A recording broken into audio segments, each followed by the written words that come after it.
Narmada యశాల audio సిరీస్కి స్వాగతం. నేను మీ Narmada. Romantic love story నిన్నే పెళ్లాడతా భాగం 42. మా ఆఫీస్ ఓపెనింగ్కి సంబంధించిన విషయాలతో మేము బిజీగా ఉన్నాం. అందువల్ల కుదురుతుందో లేదో అని ఈ విషయం మీతో మాట్లాడలేదు. కానీ ఇప్పుడు నువ్వు చెప్పావు కదా, నేను నాన్నగారికి చెప్తాను అన్న శిఖర్. మీరు వరీ అవ్వకండి, ఈ వీక్లోనే ఏదో ఒక సమయంలో మీ ఎంగేజ్మెంట్ జరిగేలా ప్లాన్ చేద్దాం అన్నాడు. సరేనని తల ఆడించాడు సుధీర్. మీ షాపింగ్ ఎంతవరకు వచ్చింది అన్నాడు శిఖర్. అయ్యో నన్ను అడుగుతారెందుకు, అదేదో నైనికను అడగండి. బాబోయ్, ఆడవాళ్ళతో షాపింగ్ ఇంత బోర్గా ఉంటుందని నేను అనుకోలేదు. అంతేకాదు ఇంత టైం తీసుకుంటారని కూడా ఈరోజే తెలిసింది. అందుకేనేమో మా నాన్నగారు ఎప్పుడూ మా అమ్మతో షాపింగ్కి వెళ్ళరు అంటూ తల విదిలించారు సుధీర్. ఏమే నైని, బావగారిని బాగా అదరగొట్టినట్టున్నావు. దెబ్బకు దడుచుకున్నాడు. మరోసారి షాపింగ్ అంటే ముఖం చాటేస్తాడేమో ఆమె చెవిలో గుసగుసలాడాడు శిఖర్. అతను ఎంత చిన్నగా చెప్పినా అతని పక్కనున్న సమయుకి ఆ మాటలు వినిపించాయి. ఇలా వెళ్ళామా అలా కొన్నామా అన్నట్టుగా అందరూ నీలా ఉండరు కదా, వ్యంగ్యంగా అన్నది సమయు.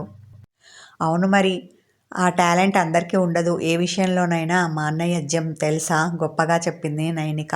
అబ్బో, మూతి 3 వంకలు తిప్పింది సమయు. మీరు మాట్లాడుకుంటున్నారు, మాతో ఏమైనా చెప్పేది ఉందా? వాళ్ళు దేని గురించి చెవులు కొరుక్కుంటున్నారో అర్థం కాక అన్నాడు రితీష్. అది మా పర్సనల్, మీకు చెప్పాలా? శిఖర్ బేస్ వాయిస్తో అనగానే టక్కున నోరు మూశాడు రితీష్.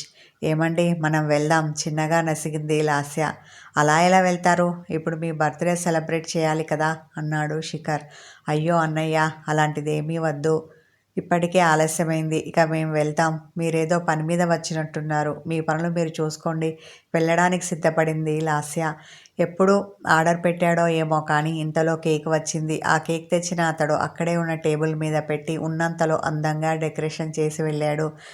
భావన పక్కనే ఉన్నాడు కదా, ఇవన్నీ ఎప్పుడు ఏర్పాటు చేశాడు? సమయుకు అర్థం కాలేదు. విస్మయంతో శిఖర్ని చూసింది. అతడు ఎవరూ చూడకుండా ఆమెకు కన్ను కొట్టాడు. ఆమె మూతి తిప్పేసుకుంది. దాంతో అతనికి కోపం వచ్చింది. టేబుల్ కింద నుండి చెయ్యి పెట్టి ఆమె చేతిని పట్టుకున్నాడు. ఆమె గింజుకున్నా వదల్లేదు. దాంతో ఆమె అతన్ని సూటిగా చూసింది. అతని కళ్ళు తుంటరిగా నవ్వుతుంటే అతడు తన పెదాలను తడి చేసుకున్నాడు. దాని అర్థమేమిటో తెలిసిన సమయం ఒళ్ళు జల్లుమంది. కేక్ పైన ఉన్న క్యాండిల్ వెలిగించి హ్యాపీ బర్త్డే లాస్య అన్నాడు రితీష్. దాంతో శిఖర్ సంయుక్త చెయ్యి వదిలేశాడు. లాస్య చేత కేక్ కట్ చేయించి అందరూ బర్త్డే విషెస్ చెప్పారు. తర్వాత ఆమెకు కేక్ తినిపించాడు. మిగతా వాళ్ళు కూడా అదే పని చేశారు. సంతోషంతో ఉబ్బి తబ్బిబ్బైన లాస్య, సమయు నీ బర్త్డే ఎప్పుడు అడిగింది. ఎందుకలా అడుగుతున్నారు? ఆశ్చర్యంతో కనుబొమ్మలు ముడివేసింది సంయుక్త. ఇలా నా బర్త్డే అని తెలిసితో లేదో అలా చకచకా నా బర్త్డే ఏర్పాట్లు చేశారు కదా శిఖర్ అన్నయ్య. అలాంటిది నువ్వు తనకి మరదలివి కదా, మరి నీ బర్త్డే అంటే ఇంకెలా ప్లాన్ చేస్తాడో, ఎలాంటి ఏర్పాట్లు చేస్తాడో అన్న క్యూరియాసిటీతో అడిగాను అని చెప్పి చిన్నగా నవ్వింది లాస్య. అంత లేదిక్కడ, కినుగ్గా అని ఓరగా శిఖర్ని చూసింది. అతని మనసులో ఎలాంటి భావాలు కదులుతున్నాయో కానీ అతని కళ్ళు చిన్నవైపోయాయి. అది వాళ్ళ పర్సనల్, నువ్వెందుకు అడుగుతున్నావు? లాస్య కాలు తొక్కాడు రితీష్. అబ్బా అని చిన్నగా అరిచిన లాస్య కాలు నొప్పి పుట్టడంతో అతన్ని గుర్రుగా చూసింది. ఇందులో పర్సనల్ ఏముంది? అనుమానంతో అడిగింది. మీరెందుకు నా కోసం గొడవ పడతారు? అయినా నా బర్త్డే ఇప్పుడు కాదులే, దానికి చాలా టైం ఉంది అన్నది సమయు. శిఖర్కి తెలుసు ఆమె బర్త్డే మరికొన్ని రోజుల్లోనే ఉందని. అయినా సరే అతడు నోరు మెదపలేదు. మిగతా వాళ్ళు మాత్రం ఆమె చెప్పింది నిజమే అనుకున్నారు. దాంతో ఆ టాపిక్ అక్కడతో వదిలేశారు. కేక్ని ముందర పెట్టుకొని చూడడమేనా, తినేదేమైనా ఉందా? ఆకలిగా ఉండడంతో సుధీర్ అడిగాడు. అయ్యో, ఇది ఉన్నది మనం తినడం కోసమే కదా అన్నయ్య, చనువుగా అన్న లాస్య పేపర్ ప్లేట్లో అందరికీ కేక్ పెట్టి ఇచ్చింది. అందరూ తింటూ కబుర్లలో పడ్డారు. ఏమండి, అన్నయ్య కేక్ తెప్పించారు, కనీసం మీరు అందరికీ కూల్ డ్రింక్ అయినా తీసుకొని రండి అంది లాస్య. తల ఆడించి కూల్ డ్రింక్స్ తీసుకొని వచ్చాడు రితీష్. కేక్ తిని కూల్ డ్రింక్ తాగాక ఇక వెళ్దామా అన్నాడు రితీష్. అతడు పొద్దున అనగా భార్యను తీసుకొని బయటికి వచ్చాడు. ఇప్పుడు చీకటి పడింది. అలసటగా అనిపించింది. మళ్ళీ రేపు ఉదయమే ఆఫీస్కి రావాలి అనుకున్న అతడు వెళ్ళడం కోసమని లేచి నిలబడ్డాడు. నా బర్త్డే ఇంత బాగా సెలబ్రేట్ చేసినందుకు థ్యాంక్ యూ అన్నయ్య. మనస్ఫూర్తిగా శిఖర్కి థ్యాంక్ యూ చెప్పింది లాస్య. ఈ మాత్రం దానికి థ్యాంక్ యూ ఎందుకు? నువ్వు కూడా నాకు చెల్లెలు లాంటి దానివి చిరునవ్వుతో అని వాళ్లకు సెండ్ ఆఫ్ చెప్పాడు శిఖర్. బావా మనం కూడా వెళ్దామా, ఇక్కడే ఉండిపోదామా, డల్గా ముఖం పెట్టింది సంయు. వెళ్దాం సంయుతో అన్న శిఖర్. నైనిక షాపింగ్ అయిపోయినట్టేనా, అయ్యింది అంటే ఇంటికి వెళ్దాం అన్న అతడు ఆమెను చూశాడు. సుధీర్ ఇంకా షాపింగ్ మిగిలి ఉందని చెప్పమన్నట్టు కళ్ళతో సైగ చేశాడు. బదులుగా ఆమె తల అడ్డంగా ఊపింది. అతడు ఆమెను గుర్రుగా చూశాడు. ప్లీజ్ ప్లీజ్ బుజ్జగింపుగా ఫేస్ ఎక్స్ప్రెషన్ ఇచ్చాడు. ఆమె మూతిపూడు వంకర్లు తిప్పింది. ఏంటి నైని, అడుగుతుంటే చెప్పవేం, ఇంకా షాపింగ్ ఉంటే రేపు చూసుకోండి, ఇప్పుడు చీకటి పడింది, ఇక వెళ్దాం అన్న అతడు వెళ్ళడానికి సిద్ధమయ్యాడు. సమయం లేచి శిఖర్ని ఫాలో అవుతూ, నైనికకి ఇంకా సేపు ఉండాలని ఉందేమో, తనని ఉండనివ్వు అతనితో అంది. ఇంకొన్ని రోజుల్లో పెళ్ళి అవుతుంది కదా, అప్పుడు లైఫ్ లాంగ్ అతనితోనే ఉండేది. ఇప్పుడు ఇంకా పెళ్ళి కాలేదు కాబట్టి చీకటి పడ్డాక ఉండడం కరెక్ట్ కాదు అన్న అతడు వెనక్కి తిరిగి చూశాడు.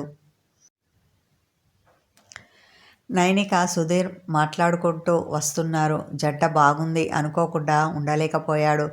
మళ్ళీ తమరి దర్శనం ఎప్పుడు, నైనిక చేయి పట్టుకొని బేలగా అడిగాడు సుధీర్. నువ్వు మా ఇంటికి ఎప్పుడు వస్తే అప్పుడు, భుజాలు కదిపింది నైనిక. అలా రాకూడదట, అమ్మ చెప్పింది, పెదవి విరిచాడు. అవన్నీ పాతకాలపు పద్ధతులు, ఇప్పుడు కూడా మనం పాటిస్తామా ఏంటి? నువ్వు రావాలి అనుకుంటే మీ అమ్మగారికి తెలియకుండా రావచ్చు, అతనికి హింట్ ఇచ్చింది. అంతేనంటావా? నడుస్తున్నవాడు కాస్త ఆగి ఆమెను చూశాడు. అంతే, కళ్ళు మూసి తెరిచిన నైనిక. కావాలంటే ఏదో ఒక సాకు చెప్పి రా, అప్పుడు ఏ గొడవ ఉండదు. సుధీర్కి మరొక క్లూ ఇచ్చింది. అతడు అలాగే అని తల ఆడించి చిన్నగా నవ్వాడు. ఈలోపు పార్కింగ్ ఏరియా నుండి కార్ తీసుకొని వచ్చాడు శిఖర్. అతని పక్క సీట్లో సంయుక్త కూర్చొని ఉంది. సుధీర్కి బాయ్ చెప్పి వచ్చి వెనక సీట్లో కూర్చుంది నైనిక. అతన్ని వదిలేసి రావాలని ఆమెకు లేదు. మనసంతా అదోలా అయింది. ఆమె డల్గా ముఖం పెట్టుకొని కూర్చుంది. రియల్వీ మిర్రర్లో నుండి తన చెల్లెలి ముఖం చూసిన శిఖర్, ఇంకా కొన్ని రోజులేగా, ఆ తర్వాత నువ్వు ఎప్పుడూ ఉండేది బావగారితోనే కదా, ఈ మాత్రం ఎడబాటు మీ ఇద్దరికీ మంచిదే. ఒకరి మీద ఒకరికున్న ప్రేమ రెట్టింపు అవుతుంది కాబట్టి టెన్షన్ అవ్వకు, కూల్గా ఉండు అన్నాడు. అన్నయ్య, నువ్వేనా ఇలా మాట్లాడింది? పైగా ఇంత బాగా ప్రేమ గురించి ఎక్స్ప్లెయిన్ చేసింది. నమ్మలేనట్టుగా అతన్ని చూసింది. నాకు తెలిసి నువ్వు లవ్లో ఉన్నట్టున్నావు, అందుకే ఇంత బాగా చెప్తున్నావు. కానీ అది ఎవరితో? గొప్పదేసి రియాతో అయితే కాదు కదా? అనుమానంతో అడిగింది. రియాని తెచ్చి ఇంట్లో పెట్టుకున్నందుకు తన మనసులో ఎప్పటి నుండో ఉన్న అనుమానాన్ని ఇలా బయటపెట్టింది. నైనిక ఇలా అనగానే శిఖర్ ఏం చెప్తాడా అని క్యూరియాసిటీతో అతన్ని చూసింది సంయు. ప్రతిదానికి ఎక్స్పీరియన్స్ అవసరం లేదు నైని, కొన్ని అలా అలా తెలిసిపోతాయి అంతే. నువ్వు లాజిక్కులు వెతక్కు అన్న అతడు కంటికొసతో సంయుని చూసి ముసిముసిగా నవ్వాడు. ఈగోయిస్టుగాడు, అస్సలు బయటపడడు. చెల్లెలు అడిగినందుకైనా ఎవరో చెప్పొచ్చు కదా, చెప్పకుండా పెద్ద యాటిట్యూడ్ చూపిస్తున్నాడు మనసులోనే అనుకొని పళ్ళు నూరుకుంది సంయుక్త. తను ప్రేమించేది సంయుని అని చెప్తాడేమో, అది చెవులారా విందామని ఆశపడింది సంయుక్త. అతడు చెప్పకపోయేసరికి మనసు చిన్నబుచ్చుకుంది. సంయు, నేను నిన్ను లవ్ చేస్తున్నానని ఇంత సింపుల్గా చెప్తే ఎలా? ఏం చేసినా అందులో ఒక ప్రత్యేకత ఉండాలి. అది లైఫ్ లాంగ్ ఒక స్వీట్ మెమరీగా మిగిలిపోవాలి. అంతేకాని ఇలా కారులో కూర్చొని కాదు, అది నాకు ఇష్టం లేదు కూడా. ఏకాంతంలో నా ఫీలింగ్స్ అన్నీ నువ్వు ఫీల్ అయ్యేలా చెప్పాలని ఉంది. అలాంటి సమయం కోసం ఎదురుచూస్తూ ఉన్నాను. అంతవరకు నీకు సస్పెన్స్ తప్పదు మనసులో అనుకున్న శిఖర్ తన ఎడమ చేతితో ఆమె కుడి చేతిని పట్టుకొని సున్నితంగా నొక్కాడు. ఆమె చెయ్యి వదలమని గింజుకుంటుంటే అతడు ఆమె చేతిని తన ఛాతీ మీద పెట్టుకున్నాడు. మనసులో ఉన్నది చెప్పడం చేత కాలేదు కానీ ఇదంతా ఎందుకు? అతన్ని చిరుకోపంతో చూసింది. అతడు ఆమె చేతిని తన పెదాల దగ్గర ఉంచుకొని ఒక్క క్షణం తల తిప్పి చూసి చిన్నగా కన్ను కొట్టాడు. అంతలోనే తన చూపుని రోడ్డుపై నిలిపాడు. ఆమె చేతిని వదిలేశాడు. ఊహించని చర్యకు ఆమె నివ్వెరపోయింది. తల తిప్పి వెనక్కి చూసింది. వెనకాల కూర్చొని ఉన్న నైనిక ఫోన్ చూస్తూ ఇదంతా గమనించలేదు. దాంతో అమ్మయ్య అనుకుంది సంయుక్త. లేదంటే తనను ఆట పట్టిస్తుందని ఆమెకు భయం. ఇంతలో ఆఫీస్ వచ్చింది. మీరు ఇక్కడే ఉండండి, నేను వెళ్ళి ఆఫీస్కి లాక్ వేసుకొని వస్తాను అన్న అతడు కారు దిగి ఆఫీస్ లోపలికి వెళ్ళాడు. అతడు వచ్చేసరికి రియా ఏదో ఆలోచిస్తూ పరధ్యానంగా కూర్చొని ఉంది. ఆమె దగ్గరికి వచ్చి రియా పిలిచాడు. ఉలిక్కిపడి అతన్ని చూసింది. వర్క్ కంప్లీట్ చేశావా? ఆమె ముందు ఉన్న ఫైల్ తీసుకొని చెక్ చేశాడు. ఆమె ఆ పని పూర్తి చేయడంతో ఇంకేమీ అనలేదు. ఫైల్ తీసి పక్కన పెట్టాడు. వెళ్దామా అన్నాడు ఆమెతో. తల ఆడించి అతని వెనకాల నడిచింది. తన క్యాబిన్కి, ఆ తర్వాత ఆఫీస్కి తాళం వేసి కారు దగ్గరికి వచ్చాడు. ముందు సీట్లో సంయుక్త కూర్చొని ఉండడం చూసి రియా మనసు కుతకుతలాడింది. ఇంకా శిఖర్ని చూస్తే చాలా కోపం వచ్చింది. అయినా చేసేదేమీ లేక వెనక సీట్లో నైనిక పక్కన కూర్చుంది. కానీ ఆమె చూపులన్నీ శిఖర్ మీదనే ఉన్నాయి. రియా రివ్యూ మిర్రర్లో అతన్ని చూస్తూ ఉంది.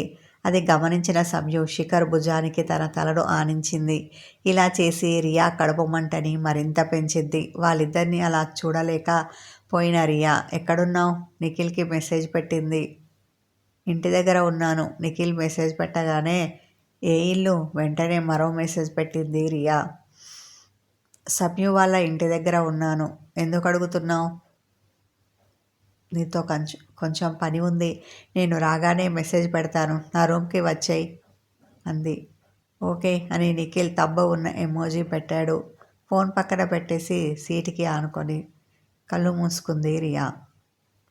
ఆమె బుర్రలో ఏవేవో కన్నింగ్ ఆలోచనలు తిరుగుతున్నాయి.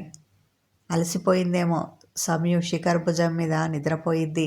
ఇల్లు వచ్చాక అతడు కదిపితే కానీ లేవలేదు ఆమె. నా భుజం ఏమైనా దిండు అనుకున్నావా? ఆమెను కోపగించుకున్నాడు. కాదు, సోఫా అనుకున్నాను. గుర్రుగా చూసింది. అవునులే, ఫీలింగ్ లేని మనిషికి ఇంతకన్నా ఇంకేం తెలుస్తుంది? సీటు బెల్ట్ తీస్తూ పెదవి విరిచాడు శిఖర్. హార్ట్లెస్ మనుషులకి ఫీలింగ్స్ అంటే ఏంటో కూడా తెలుసా? మూతి తిప్పింది సంయు. మాటకు మాట చెప్పావంటే చస్తావు. ఆమె డిప్ప మీద ఒక్కటి ఇచ్చాడు శిఖర్. నీకిది తప్ప ఇంకేం వచ్చు? ఉడుకుబోతుతనంతో అతడిని ఎగతాళి చేసింది సంయు. దేవుడా, మళ్ళీ మొదలైంది టామ్ అండ్ జెర్రీ పోట్లాట అనుకుంటూ కారు దిగేసి వెళ్ళింది నైనిక. ఈ రొమాంటిక్ కథ కొనసాగుతుంది. హాయ్ రీడర్స్, నా స్టోరీ చదవాలి అనుకునేవారు ప్రతిలిపిలో నర్మదా ఏషాల అనే పేరుతో ఉన్న నా ప్రొఫైల్ చూడండి. Thank you.